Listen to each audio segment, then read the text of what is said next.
Bab 1471, Kejutan yang tidak terduga.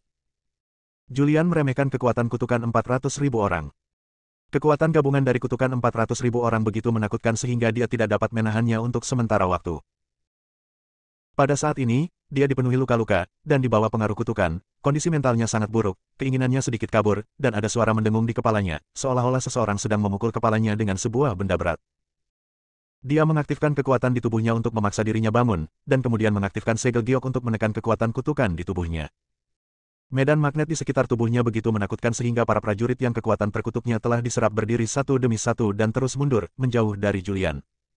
Namun, mereka tidak pergi terlalu jauh, melainkan mengawasi dari kejauhan. Apakah kamu baik-baik saja? Raja Naga telah menyerap kutukan di tubuh kita, akankah terjadi sesuatu? Seharusnya baik-baik saja. Saya yakin Tuan Naga Hitam tidak akan melakukan apapun yang tidak pasti. Banyak tentara diam-diam berdoa untuk Julian. Julian duduk bersila di tanah. Retakan terus muncul di permukaan tubuhnya. Dia mengaktifkan energi iblisnya dan terus menyembuhkan lukanya. Luka-lukanya terus-menerus berada di antara pemulihan dan kehancuran. Pemandangan ini berlangsung selama 100 tahun penuh. Dalam sekejap mata, 100 tahun telah berlalu. Julian juga menekan energi iblis selama 100 tahun. Setelah 100 tahun, dia telah sepenuhnya menekan energi iblis di tubuhnya. Di bawah penindasan segel giok, energi iblis di dalam tubuh berkumpul dan membentuk beberapa pola dan simbol yang tidak beraturan. Julian telah mempelajari naskah jalan surga. Secara teoritis, dia dapat mengenali naskah apapun di alam semesta, tetapi dia tidak berpikir dia dapat mengenali pola dan simbol yang ditekan oleh kekuatan kutukan. Dia melihat ke dalam tubuhnya. Di dantian, nafas hitam muncul, dan nafas hitam ini membentuk beberapa simbol misterius. Julian berpikir, mengapa ini terjadi? Dia tidak tahu kenapa kekuatan terkutuk itu menjadi seperti ini. Kekuatan kutukan tidak bisa diserap. Bahkan jika dia mempelajari teknik kutukan, meskipun dia adalah iblis, dia tidak dapat menyerap atau melarutkan kekuatan kutukan tersebut. Namun, saat ini dia berpikir lagi. Dia teringat ketika bertemu Fuzu di Seven Kills Star, Fuzu berkata bahwa menyerap kutukan adalah bencana baginya, tapi itu juga merupakan keberuntungan dan kesempatan. Kesempatan untuk mempraktekkan kutukan secara ekstrim. Mungkinkah ini ada hubungannya dengan kutukan yang aku praktikkan, tapi wilayahku masih terlalu rendah untuk mempraktikannya sekarang. Julian bergumam pelan. Untuk memastikan pikirannya, Julian mencoba mengaktifkan teknik kutukan dan mencoba mengendalikan simbol misterius di tubuhnya. Tepat ketika dia menggunakan kurungan kutukan, simbol hitam misterius di tubuhnya berubah menjadi kekuatan kutukan yang kuat. Kekuatan kutukan ini ditambahkan ke teknik kurungan, membuat kekuatan teknik otot dan tulang semakin tinggi. Situasi ini membuat Julian sangat gembira. Apakah itu mungkin? Ada kegembiraan di wajahnya. Lalu, coba gunakan reinkarnasi. Yang disebut teknik reinkarnasi hanyalah sebutan yang diberikannya pada kekuatan magis terkutuk tersebut, karena kutukan ini dapat membuat suatu makhluk menua dalam sekejap, dan dapat membuat suatu makhluk kehilangan vitalitasnya dalam waktu yang singkat. Julian menyebutnya reinkarnasi.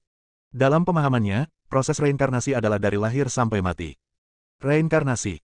Julian duduk bersila di tanah. Sambil berpikir, kata-kata hitam di tubuhnya berubah menjadi kekuatan yang kuat. Kekuatan ini menyebar dan menyerang pohon besar di kejauhan. Pohon besar ini tidak rusak, tetapi mulai layu dengan sangat cepat. Dalam sekejap, ia berubah dari pohon hidup menjadi pohon mati. Karena bisa menyebabkan kematian, maka harus bisa melahirkan kehidupan baru. Julian bergumam di dalam hatinya. Namun, pemahamannya tentang kutukan reinkarnasi terlalu buruk. Pemahamannya tentang prasasti kutukan hampir nol, dan dia masih belum bisa melakukannya jika ingin menghidupkan kembali pohon mati itu. Namun, dia merasa jika dia mempraktikkan teknik kutukan secara ekstrim, semua ini tidak akan menjadi masalah. Kutukan mencakup segalanya. Jika Anda berlatih secara ekstrim, segalanya mungkin terjadi. Alamku saat ini terlalu lemah. Setidaknya aku harus mencapai alam dewa sebelum aku benar-benar dapat memahami kekuatan magis yang tak terkalahkan ini. Julian bergumam pada dirinya sendiri. Dia memiliki terlalu banyak keterampilan unik. Ada terlalu banyak harta dalam dirinya. Monumen langit tak berujung, asal-usul 5 elemen, pembalikan 5 elemen, jalan pedang master pedang, teknik kutukan, dan lain-lain. Semua ini perlu melangkah ke jalan ilahi sebelum mereka dapat mulai memahaminya dan menggunakan kekuatan terbesarnya. Memikirkan hal ini, Julian merasakan keinginan untuk berlatih, dan keinginan untuk menjadi lebih kuat. Dia mengepalkan tangannya dengan tekad dalam ekspresinya. Shinto, saya harus memasuki alam Shinto secepat mungkin untuk memahami dan mempraktikkan rahasia sebenarnya ini. Hanya dengan cara inilah saya dapat berdiri di piramida dunia dan benar-benar memimpin umat manusia menuju kejayaan di era kiamat. Hosh! Ambil napas dalam-dalam. Lalu, dia perlahan berdiri. Kiling memperhatikan dari samping. Melihat Julian berdiri, dia berjalan mendekat, melirik ke arah Julian, dan tidak bisa menahan diri untuk tidak bertanya, sepertinya tuannya seharusnya mendapatkan sesuatu dengan menyerap kekuatan kutukan dari pasukan berkekuatan 400.000 orang kali ini. Julian mengangguk sedikit dan berkata, setelah menyerap kekuatan kutukan dari 400.000 tentara, ditambah kekuatan kutukan di tubuhku sebelumnya, kekuatan kutukan di tubuhku sangat menakutkan. Selama bertahun-tahun, aku telah menggunakan segel giok untuk menekan kekuatan kutukan. Di bawah penindasan segel giok, kekuatan kutukan di dalam tubuh secara bertahap membentuk beberapa pola dan kata-kata misterius di dalam tubuh. Saya menemukan bahwa ketika kutukan diaktifkan, pola dan kata-kata ajaib ini akan berubah menjadi kutukan yang kuat, membuat kutukan itu semakin kuat. Setelah mengatakan itu, dia melirik ke arah Kiling dan bertanya, "Senior, Anda mendapat banyak informasi, apa yang terjadi?" Roh senjata menggelengkan kepalanya sedikit dan berkata, "Saya tidak tahu tentang ini. Kutukan adalah salah satu kekuatan magis paling kuat di zaman kuno. Di zaman kuno, kutukan yang dilakukan oleh banyak orang kuat di dunia iblis hanyalah kutukan sisa-sisa kutukan. Itu saja, aku tidak tahu tentang apa semua ini." Bahkan roh senjatanya tidak dapat disebutkan namanya, yang cukup untuk menggambarkan kengerian kutukan tersebut. Julian tidak menanyakan pertanyaan lebih lanjut. Dia tahu bahwa kondisinya saat ini terlalu rendah untuk memahami hal ini. Ketika dia menjadi cukup kuat, dia akan mampu memahaminya dan membuka rahasia-rahasia ini. Ngomong-ngomong, berapa lama waktu yang kubutuhkan untuk menekan kekuatan kutukan kali ini? Julian bertanya. Roh senjata berkata, tidak banyak. Baru 105 tahun sejak menyerap kekuatan kutukan. Julian tampak kaget. Dia mengira baru beberapa bulan berlalu. Tanpa diduga, 105 tahun telah berlalu. Lebih dari 100 tahun telah berlalu, dan saya tidak tahu kemana piring terbang itu terbang sekarang, atau berapa lama jaraknya dari dunia suci. Terima kasih sudah memberitahuku, senior. Aku akan keluar sebentar. Julian mengepalkan tangannya, dan kemudian tubuhnya melintas dan menghilang ke dalam rumah abadi. Saat berikutnya, dia muncul di piring terbang. Bab 1472, Jenius yang paling menakutkan. 100 tahun bukanlah waktu yang lama dan juga tidak singkat. Bagi para praktisi, 100 tahun hanyalah sekejap jari. Bagi orang biasa, 100 tahun adalah seumur hidup. Kali ini, Julian tinggal di rumah abadi selama 105 tahun. Selama lebih dari 100 tahun, dia telah menekan kekuatan kutukan di tubuhnya. Yuli, sebaliknya, tetap berada di piring terbang dan mengendalikan kemajuannya. Untunglah piring terbang itu sepenuhnya otomatis, asalkan tujuannya sudah ditentukan, ia bisa terbang secara otomatis. Selama periode ini, Yuli juga sedang berlatih. Dia bisa berkultivasi ke negeri dongeng, dan potensinya bagus. Hanya saja ia belum dibudidayakan, tidak memiliki kemampuan magis, dan tidak memiliki latar belakang yang kuat, sehingga menyebabkan laju kultivasinya sangat lambat. Selama 100 tahun ini, dia menantikan kemunculan Julian. Dia telah berlatih selama ribuan tahun, dan selama jutaan tahun ini, dia telah melihat semua jenis pria. Meskipun dia bukan wanita cantik, dia tetap cantik. Kalau tidak, dia tidak akan dipilih untuk melayani sang alkemis. Beku biasa, selama mereka laki-laki, akan punya ide dan ingin menganggapnya sebagai milik mereka ketika mereka melihatnya. Dia telah menemui banyak sekali hal seperti itu. Namun, Julian berbeda dari pria lain. Julian tidak pernah memikirkannya. Belum lagi menyentuhnya, bahkan memegang tangannya, Julian tidak pernah memikirkannya. Sebenarnya tidak banyak pria seperti ini lagi. Dia juga berfantasi di dalam hatinya, jika Julian muncul lagi, bagaimana dia akan menghadapi Julian, haruskah dia mengambil inisiatif, atau memberi petunjuk pada Julian. Saat dia sedang berpikir, sisa cahaya muncul, dan kemudian sesosok muncul di hadapan Yuli. "Hei, apa yang kamu pikirkan?" Suara Julian bergema dengan keras, dan Yuli akhirnya menyadari apa yang dia lakukan. Duduk bersila, dia segera berdiri dan berseru dengan hormat, "Tuan muda." Namun, pada saat ini, dia merasakan kekuatan yang sangat aneh di tubuh Julian. Menghadapi kekuatan ini, dia sedikit ketakutan dan mau tidak mau mundur beberapa langkah. "Tuan, Anda." Dia memandang Julian dengan waspada. Julian tampak bingung dan bertanya, "Ada apa?" Yuli memandang Julian. Dia merasakan kekuatan jahat dalam diri Julian. Menghadapi Julian seperti menghadapi iblis besar dengan kekuatan jahat yang luar biasa. Ini. Dia ragu-ragu dan tidak tahu bagaimana cara berbicara. Julian berkata, "Tidak apa-apa, tapi tidak masalah." Yuli mengumpulkan keberanian dan bertanya, "Tuan, mengapa aura Anda berubah begitu drastis?" Julian tertegun dan bertanya, "Perubahan apa?" Yuli berkata, "Sekarang ada kekuatan yang sangat jahat di tubuh Tuan muda." Mendengar ini, Julian segera mengerti bahwa ini harus dibentuk dengan menyerap kekuatan kutukan dalam jumlah besar. Dia tersenyum tipis dan berkata, "Tidak ada." Dia mengganti topik pembicaraan dan bertanya, "Ngomong-ngomong, di mana kita? Berapa lama lagi sampai dunia suci?" Yuli segera bereaksi dan pergi ke ruang kendali untuk melihatnya. Kemudian dia datang dan berkata, "Tuan, dengan kecepatan yang kita tempuh, perlu 200 tahun lagi untuk mencapai dunia suci." 200 tahun. Julian memiliki sedikit kekecewaan di wajahnya. Dia berpikir bahwa setelah 100 tahun, dia hampir mencapai alam suci, tetapi dia tidak menyangka bahwa itu akan memakan waktu 200 tahun lagi. Dia juga tidak terburu-buru. Masih ada 200 tahun lagi. Selain mengasingkan diri untuk berlatih, tidak ada yang bisa dilakukan untuk menghabiskan waktu. Tuan. Yuli menggigit bibirnya, mengusap sudut bajunya dengan tangannya, dan menatap Julian dengan penuh kasih. Perubahan ekspresinya membuat Julian sedikit terkejut. Yuli tidak tahu dari mana dia mendapatkan keberanian, jadi dia bergegas menuju Julian, melemparkan dirinya ke pelukan Julian, memeluknya erat dan napasnya menjadi cepat. Tuan, masih ada lebih dari 200 tahun lagi. Selama periode ini, haruskah kita mencari sesuatu untuk mengisi waktu? Julian langsung tercengang. Dari mana asalnya? Butuh beberapa detik baginya untuk bereaksi, mendorong Yuli menjauh, duduk di kursi di dekatnya, mengeluarkan rokok yang disiapkan di bumi, menyalakannya, dan memandang Yuli dengan wajah serius. Saat ini, Yuli sedang berdiri di samping. Gaunnya terlepas, wajahnya yang cantik memerah, dan dia tidak berani menatap Julian. Julian berkata dengan serius, "Jangan lakukan ini." "Tuan, kamu tidak menyukaiku." Yuli menatap Julian. Julian menggaruk kepalanya, dengan ekspresi malu di wajahnya, dan berkata, "Tidak, tidak. Apakah itu karena aku kurang cantik, atau karena kondisi tubuhku yang tidak bagus?" "Tidak, kamu sangat cantik dan memiliki sosok yang bagus, tapi..." Julian ragu-ragu untuk berbicara, tetapi berkata, "Saya hanya tertarik pada istri saya. Saya tidak tertarik pada wanita lain, tidak peduli betapa cantiknya mereka." Mendengar ini, Yuli mengenakan pakaiannya. "Tuan, saya minta maaf." Julian tersenyum tipis dan berkata, "Bukan apa-apa." Untuk meredakan situasi yang memalukan ini, Julian mengubah topik dan bertanya, "Ngomong-ngomong, seberapa banyak yang kamu ketahui? Juga, pernahkah kamu mendengar nama Sarah Hansel?" Julian sangat pandai dalam berdiskusi sebelumnya. Killing berkata bahwa dia dan Sarah terpisah karena talisman tidak memahami perjalanan waktu dengan baik, menyebabkan keduanya tersesat dalam sungai waktu yang panjang. Mungkin saja Sarah pergi ke sana lebih lama darinya. Mungkin sedikit lebih lambat darinya. Jika Sarah benar-benar tampil lebih lama darinya, dengan potensi dan kualifikasi Sarah, dia pasti akan menjadi bakat paling menakutkan di dunia tanpa harapan. Jika ini benar-benar masalahnya, maka pasti akan ada legenda tentang dia di surga tanpa harapan.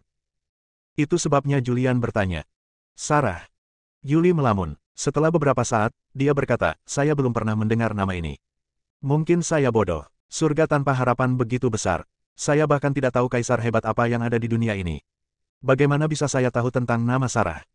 Dia melirik Julian dan bertanya, "Siapa Sarah?" Tidak ada orang di sana." Julian menggelengkan kepalanya sedikit. Karena Yuli tidak tahu, dia tidak bertanya lagi. Tetapi, Yuli sepertinya teringat sesuatu dan tiba-tiba berkata, "Saya tidak kenal Sarah, tapi saya pernah mendengar tentang seseorang dari Zola Hansel." "Zola?" Julian sedikit terkejut dan bertanya, "Siapa dia?" Yuli berkata, "Seorang jenius yang sangat menakutkan." Julian menjadi tertarik pada Zola dan bertanya, "Seberapa menakutkannya?" "Ini, bagaimana kamu mengatakan ini?"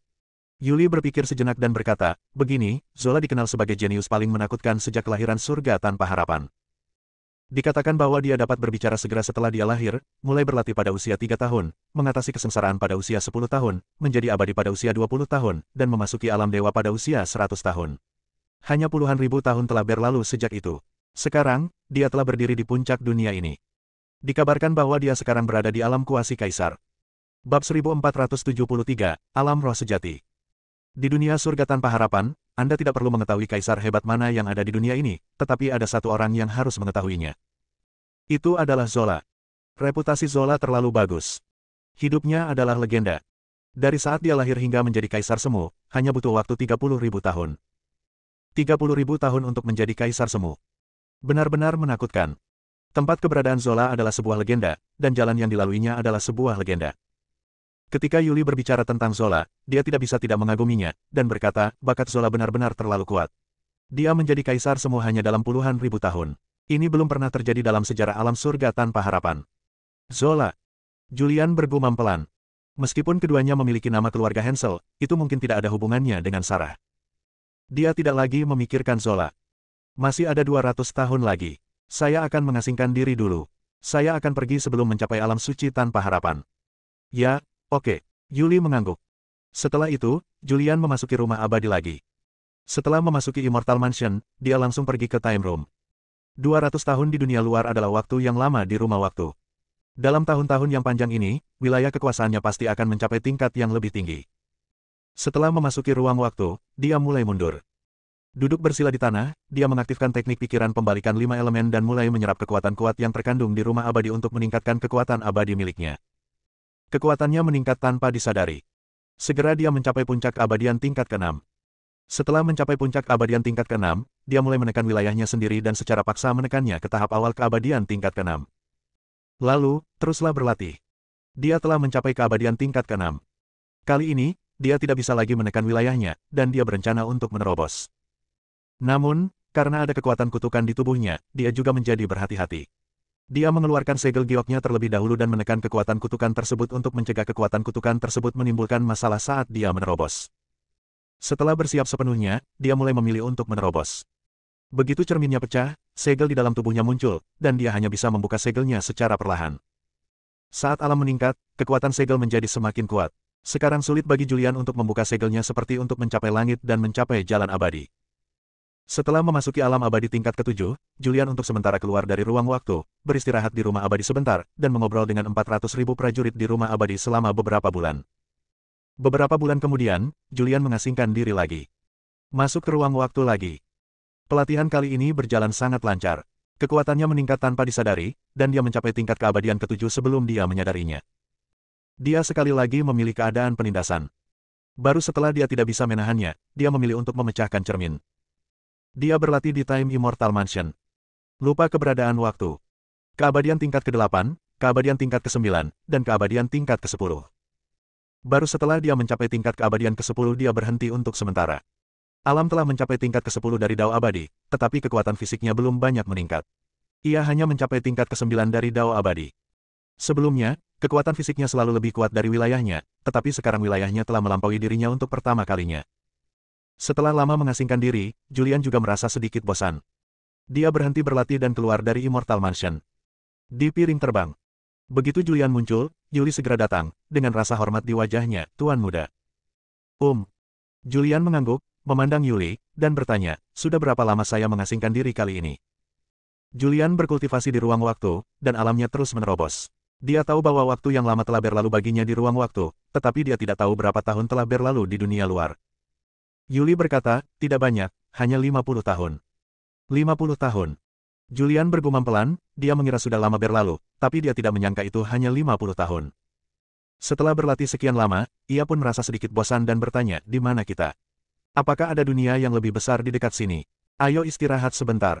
Yuli segera menyalakan sistem navigasi antar bintang dan melihatnya. Tuan, tidak jauh di depan adalah dunia roh yang sebenarnya. Dunia spiritual yang sebenarnya. Julian tampak bingung. Dia tidak tahu apa-apa tentang dunia surgawi yang tanpa harapan ini, dan dia tidak tahu dunia seperti apa dunia spiritual yang sebenarnya.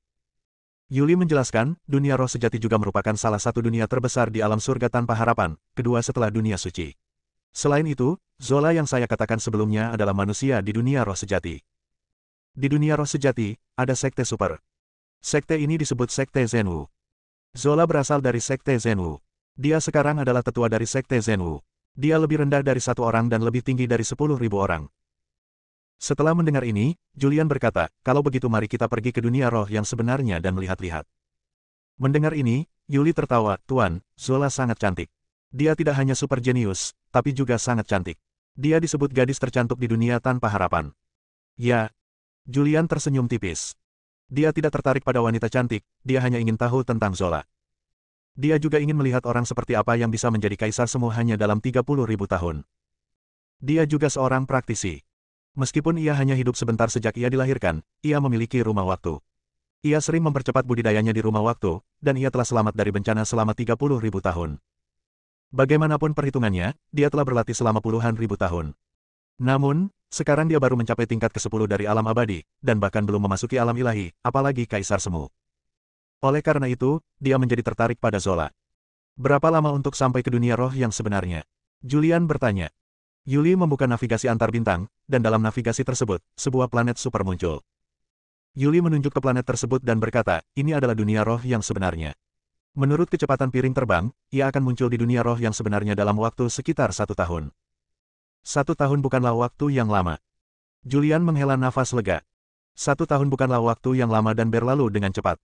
Selanjutnya, Julian tidak pergi ke rumah abadi, tetapi tinggal di piring terbang. Dalam sekejap, 1 tahun telah berlalu. Tuan, kita akan memasuki dunia roh yang sebenarnya. Yuli sangat bersemangat. Karena ini juga pertama kalinya dia bepergian jauh, pertama kalinya dia pergi ke dunia besar seperti dunia roh sejati. Zola juga idolanya. Jika dia bisa melihat Zola secara langsung selama perjalanan ke alam roh sejati ini, itu akan menjadi perjalanan yang berharga. Kecepatan ke depan. Perintah Julian. Selama waktu ini, dia juga menghilang dari permainan. Saat ini, tidak ada gairah. Dia juga ingin melihat dunia roh yang sebenarnya. Oke. Yuli mengendalikan piring terbang itu untuk melaju dengan kecepatan penuh, dan segera melewati atmosfer dunia roh yang sebenarnya. Beberapa gunung, sungai, dan daratan yang megah perlahan-lahan muncul. Setelah melakukan perjalanan di langit bintang untuk waktu yang lama, Julian merasa bersemangat saat melihat pegunungan dan daratan ini. Bab 1474, Gurun Selatan. Setelah berlayar di langit berbintang selama lebih dari 150 tahun, Julian berencana untuk beristirahat sementara di dunia roh sejati. Dunia roh sejati adalah salah satu dunia terbesar di dunia. Di dunia ini, terdapat legenda dan legenda. Dia adalah Zola, dan nama Zola menyebar ke seluruh dunia tanpa harapan. Piring terbang itu dengan cepat memasuki dunia roh yang sebenarnya. Berhenti di pegunungan di dunia roh sejati. Julian dan Yuli membuka pintu piring terbang dan berjalan keluar. Julian melambaikannya dengan santai, dan piring terbang itu semakin mengecil, dan akhirnya dia membawanya ke rumah peri. Julian melihat sekeliling. Ini adalah pegunungan, dan pegunungan tersebut mengandung banyak energi leluhur. Benar sekali, ini adalah tingkat energi langit dan bumi yang tertinggi. Julian merentangkan tangannya dan menghirup udara. Pada saat ini, semua pori-pori di tubuhnya mengendur, dan dia merasa sangat nyaman. Perasaan ini sungguh luar biasa. Julian tersenyum. Di sampingnya, Yuli bertanya, "Tuan, kemana kita harus pergi selanjutnya?" Julian meliriknya dan bertanya, "Apakah Anda memiliki peta dunia roh yang sebenarnya?" "Memiliki." Yuli mengangguk. Ketika dia mengetahui bahwa Julian akan datang ke dunia roh sejati, dia mengunduh peta dunia roh sejati di sistem UFO. Dia mengeluarkan komunikatornya. Komunikator ini mirip dengan telepon seluler sebelumnya di bumi, hanya saja jauh lebih canggih daripada telepon seluler. Dia menyalakan komunikator, mengeluarkan peta dunia roh sejati, dan berkata, "Saya telah mengunduh peta dunia roh sejati." Julian bertanya, "Di mana kita sekarang?" Setelah melihat peta, Yuli berkata, "Kita sekarang berada di gurun selatan alam roh sejati." Tanah air selatan. Julian mengerutkan kening. Yuli segera menjelaskan, dunia spiritual yang sebenarnya sangat luas, tetapi secara kasar terbagi menjadi 5 wilayah, yaitu hutan belantara selatan, perbatasan utara, laut timur, wilayah barat, dan Zhongsu. Setelah mendengar penjelasan Yuli, Julian secara kasar memahami di mana dia berada di dunia roh yang sebenarnya. Dia bertanya lagi, "Tolong periksa apakah ada tempat berbahaya di Southern Wastelen." Yuli memandang Julian dengan tatapan bingung. Dia tidak mengerti mengapa Julian bertanya apakah ada bahaya. "Tuan, apa maksudmu?" Julian tersenyum dan berkata, "Setelah mengasingkan diri begitu lama, saya merasa hidup ini agak membosankan. Saya berencana untuk berpetualang. Dunia roh yang sebenarnya begitu besar. Meskipun itu hanya satu area, itu sangat luas. Pasti ada tempat-tempat berbahaya. Ya, saya berencana pergi ke tempat-tempat ini. Ini sangat membosankan." Yuli bergumam dalam hatinya. Dalam keadaan normal, para beku tidak akan pergi ke tempat berbahaya tanpa izin, kecuali jika ada sesuatu yang diperlukan di tempat tersebut, mereka tidak akan menjelajah. Julian, sebaliknya, memang panik. Dia menganggap dirinya sangat beruntung, dan dia juga mendengar orang lain mengatakan bahwa dia tampaknya orang yang beruntung, diberkati oleh surga kemanapun dia pergi, dia akan menemukan keberuntungan dan peluang. Sekalipun Anda menghadapi bahaya, Anda akan mengubahnya menjadi keberuntungan. Namun, Yuli tidak mengetahui hal ini. Dia membuka peta dan melihatnya. Setelah beberapa saat, dia berkata, "Tuan, saya melakukan penelitian dan menemukan bahwa memang ada tempat berbahaya di hutan belantara selatan. Tempat ini disebut hutan belantara besar." "Belantara besar, dari mana asalnya?" Julian bertanya. Yuli menggelengkan kepalanya dan berkata, "Saya tidak tahu tentang itu. Mari kita cari kotanya dulu, lalu cari seseorang untuk ditanyakan." "Oke." Julian mengangguk. Setelah itu, keduanya meninggalkan pegunungan. Ada sebuah kota di dekat pegunungan. Kota ini adalah kota terbesar di hutan belantara selatan dan disebut kota hutan belantara selatan. Belantara selatan, salah satu dari 10 kekuatan besar di dunia roh sejati, terletak di dekat kota hutan belantara selatan. Kota hutan belantara selatan merupakan kota yang sangat kuno dengan sejarah yang panjang. Tembok kota ini tingginya puluhan ribu meter dan terbuat dari batu berwarna hitam pekat, apalagi seiring berjalannya waktu, tembok kota tersebut sudah sangat kumuh dan telah diperbaiki berkali-kali. Di gerbang kota, banyak lalu lintas dan orang keluar masuk. Di jalan kuno di luar kota, seorang pria dan seorang wanita datang. Pria itu tampan, mengenakan jubah putih, dan memiliki sikap yang luar biasa. Wanita itu cantik, mengenakan gaun biru, dan mengikuti pria itu. Kedua orang ini adalah Julian dan Yuli yang datang. Melihat kota yang begitu megah dan makmur, Julian tidak bisa menahan diri untuk tidak menghela nafas, dan berkata, ini sangat besar, memang salah satu yang terbaik di dunia tanpa harapan. Yuli juga kaget. Dia berasal dari tempat kecil seperti alam tanda bintang, dan belum pernah ke dunia besar seperti alam roh sejati. Melihat keagungan dan kemakmuran kota hutan belantara selatan, dia pun semakin tertarik. Berjalan. Julian melangkah ke kota hutan belantara selatan. Setelah memasuki kota, mereka berdua tidak langsung menanyakan tentang apa yang disebut hutan belantara besar. Sebaliknya, mereka berkeliling kota dan membeli barang-barang yang mereka sukai. Bagaimanapun, Julian memiliki banyak batu dewa di tubuhnya. Setelah berjalan-jalan selama sehari, keduanya mulai bertanya tentang belantara besar. Setelah menanyakannya, Julian langsung tertarik. Anda bertanya tentang hutan belantara besar. Hutan belantara besar tidak damai akhir-akhir ini. Tingkat kultivasi Anda rata-rata, jadi Anda tidak boleh pergi ke hutan belantara besar untuk ikut bersenang-senang. Begitu Julian bertanya, dia tahu sesuatu telah terjadi di belantara besar. Namun, dia bertanya kepada banyak makhluk di kota hutan belantara selatan tentang apa ini, tetapi tidak satupun dari mereka mau mengatakan lebih banyak. Semakin banyak ini terjadi, semakin terasa gatal Julian. Karena dia tidak dapat menemukan apapun, Julian memutuskan untuk pergi ke hutan belantara untuk melihat secara langsung. Tuan muda. Yuli membujuk tepat waktu dan berkata, Guru, jangan gegabah. Kami telah bertanya kepada begitu banyak makhluk, tetapi makhluk-makhluk ini menghindari pembicaraan tentang apa yang terjadi di alam liar. Ini pasti peristiwa yang hebat. Mari kita tidak ikut bersenang-senang. Apa yang kamu takutkan? Julian adalah seorang ahli dalam seni dan berani. Apalagi dia sangat beruntung dan disukai oleh surga. Tetapi, Yuli ingin mengatakan sesuatu yang lain. Tidak ada yang perlu dikhawatirkan. Julian menyela Yuli dan berkata, jika kamu takut, tinggallah di kota hutan belantara selatan dan tunggu aku, atau kamu bisa memasuki rumah abadiku dan tinggal di sana. Saya tidak takut. Yuli segera berkata, sejak aku bertemu denganmu, aku tidak perlu takut apapun. Bahkan jika kamu naik gunung pisau atau turun ke lautan api, selama kamu tidak takut, aku akan takut. Jangan khawatir, tidak apa-apa. Julian berbicara dengan percaya diri. Dari debutnya hingga sekarang, dia telah menghadapi bahaya yang tak terhitung jumlahnya, namun dia telah mengubahnya menjadi keberuntungan. Selain itu, ia sangat percaya pada kebenaran bahwa semakin berbahaya suatu tempat, semakin banyak peluang dan nasib baik yang ada. Setelah membuat keputusan, Julian tidak tinggal lebih lama di kota hutan belantara selatan, tetapi membawa Yuli keluar kota. Baru saja keluar kota. Jauh di luar kota, cahaya 5 warna muncul di cakrawala. Sinar cahaya ini menggugah pikiran banyak makhluk di kota hutan belantara selatan. Di gerbang kota, semua makhluk melihat ke kejauhan secara serempak. Cahaya 5 warna terus melayang masuk, dan segera muncul di luar gerbang kota hutan belantara selatan, dan seorang wanita muncul di langit. Melihat pemandangan ini, banyak makhluk yang terkejut. Zola. Saya tidak tahu siapa yang berteriak. Teriakan ini langsung menimbulkan sensasi. Bab 1475, apakah ini suatu kebetulan? Begitu Julian meninggalkan kota, dia melihat seorang wanita muncul di kota hutan belantara selatan dengan cahaya ilahi 5 warna. Segera, dia muncul di langit di luar gerbang kota. Tubuhnya perlahan jatuh dari langit dan mendarat dengan mulus di tanah. Saya tidak tahu siapa yang meneriaki Zola. Saat nama Zola muncul, seluruh penonton heboh. Sungguh, itu benar-benar Zola. Wow, aku benar-benar tidak menyangka akan melihat Zola di sini. Semua pria tampak berapi-api, memandang Zola seolah-olah mereka sedang melihat kekasih dalam mimpi mereka. Julian pernah mendengar nama Zola sebelumnya. Dia tahu bahwa Zola adalah jenius paling menakutkan dalam sejarah alam surga tanpa harapan. Hanya dalam 30.000 tahun, dia telah memasuki alam kuasi kaisar dan menjadi salah satu orang terkuat di dunia. Dia juga tahu bahwa Zola adalah wanita tercantik di dunia. Matanya juga tertuju pada Zola. Zola terlihat berusia 20-an, dia mengenakan gaun putih dan tingginya sekitar 1,8 meter, dia memiliki rambut hitam panjang sampai ke punggungnya, dia memiliki fitur wajah yang halus dan kulit yang cerah. Wajah itu sepertinya telah diukir dengan hati-hati, tanpa ditemukan cacat. Matanya sangat spiritual, dan sepertinya ada dunia spiritual yang tersembunyi di matanya. Namun, Julian sedikit terkejut setelah melihat penampilannya. Karena dia terlihat mirip dengan Sarah. Tepatnya, dia sangat mirip dengan satu orang, yaitu Vivi. Namun, Julian tahu bahwa dia bukanlah Vivi. Tapi kenapa dia mirip dengan Sarah dan Vivi? Mungkinkah dia punya hubungan keluarga dengan Sarah? Tiba-tiba, Julian memiliki banyak pemikiran di benaknya. Tuan muda. Yuli di sebelahku berteriak. Baru kemudian Julian bereaksi dan bertanya, ada apa? Yuli mengerucutkan bibirnya dan tersenyum, apakah kamu terkejut dengan kecantikan Zola? Julian tersenyum sedikit, tetapi dia tidak mengatakan apa-apa.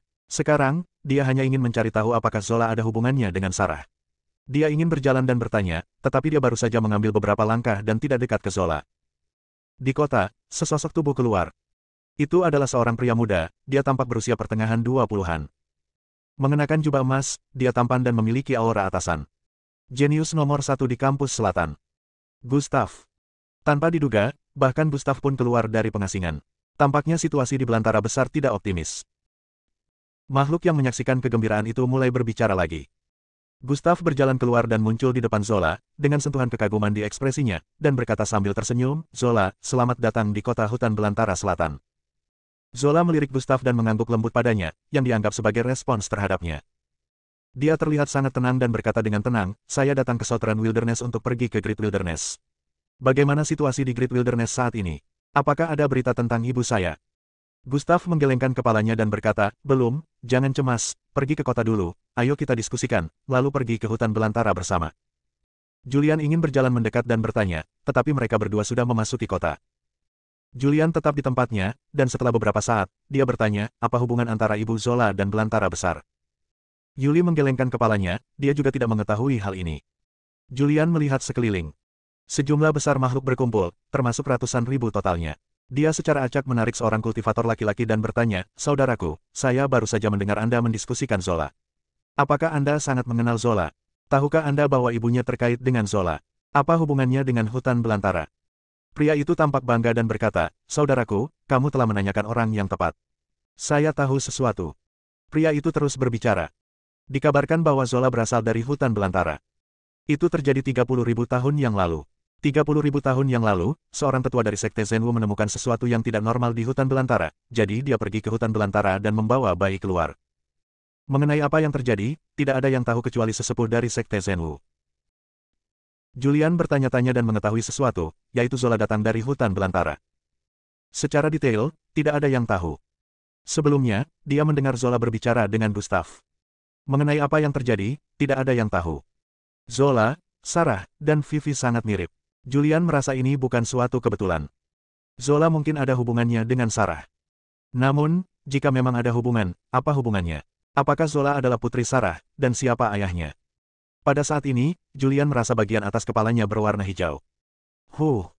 Ambil napas dalam-dalam. Dia merasa Sarah pasti tidak akan melakukan kesalahan apapun padanya. Jika Anda ingin tahu apa yang sedang terjadi, Anda harus menemukan Sarah atau Zola dan bertanya langsung kepada Zola. "Tuan, apa yang sedang Anda pikirkan?" Yuli menarik Julian yang terpesona. Baru kemudian Julian bereaksi dan berkata, tidak apa-apa. Ayo pergi ke kota dulu." Karena itu, Julian berjalan menuju kota hutan belantara selatan. Setelah sedikit bertanya, dia mengetahui bahwa Zola saat ini berada di sebuah rumah besar di kota. Rumah besar ini milik halaman selatan. Segera dia sampai di gerbang rumah selatan. Dia ingin masuk, tetapi dia dihadang oleh murid-murid Akademi Selatan. "Saya mencari Zola." Julian berkata dengan serius, "Sebaiknya jangan menghalangi jalanku. Jika itu menunda acara penting Zola, kamu tidak akan mampu menanggung konsekuensinya." "Mencari Zola." Seorang murid dari Akademi Selatan melirik ke arah Julian dan segera melihat melalui kultivasi dan kekuatan Julian. Dengan sentuhan jijik di wajahnya, dia berkata, "Hanya karena kamu berada di tingkat ke-10 dari Dao Abadi, kamu akan mengenal Zola. Nak, tahukah kamu di alam mana Zola berada? Dia adalah seorang kaisar semu." "Minggir." Ekspresi Julian berubah suram. "Pergi." Murid kampus selatan yang menjaga gerbang juga mengubah ekspresinya. Dia melambaikan tangannya dan kekuatan yang kuat menyapu dia, menjatuhkan Julian. Kampus selatan adalah salah satu dari 10 kekuatan teratas di dunia. Bahkan para murid yang menjaga gerbang semuanya adalah makhluk yang akan memasuki jalan ilahi. Julian bukanlah tandingan orang sekuat itu. Tubuh Julian terlempar dan dia jatuh dengan keras ke tanah di kejauhan. Dia bangkit dari tanah karena malu, melihat ke gerbang rumah selatan, dan berpikir keras. Dia bertanya-tanya bagaimana dia bisa memasuki rumah selatan, dan apa yang bisa dia lakukan untuk melihat Zola. "Tuan muda." Yuli berjalan cepat, dengan sedikit kekhawatiran di wajah cantiknya, dan bertanya, "Apa kabar, kamu baik-baik saja?" Julian menggelengkan kepalanya sedikit dan berkata, "Tidak apa-apa." Yuli menasihati, "Jika tidak berhasil, lupakan saja. Makhluk seperti Zola berasal dari dunia yang berbeda dari kita." Julian berkata, "Kamu tidak mengerti." Yuli benar-benar tidak mengerti. Dia pikir Julian ingin bertemu Zola hanya karena Zola cantik. Tidak terlalu. Julian bertemu Zola karena Zola sangat mirip dengan Sarah. Dia merasa bahwa Zola adalah putri Sarah dan berhubungan dengan Sarah. Namun, ini semua adalah intuisinya. Apa sebenarnya itu, dia masih perlu meminta klarifikasi dari Zola. Bersambung.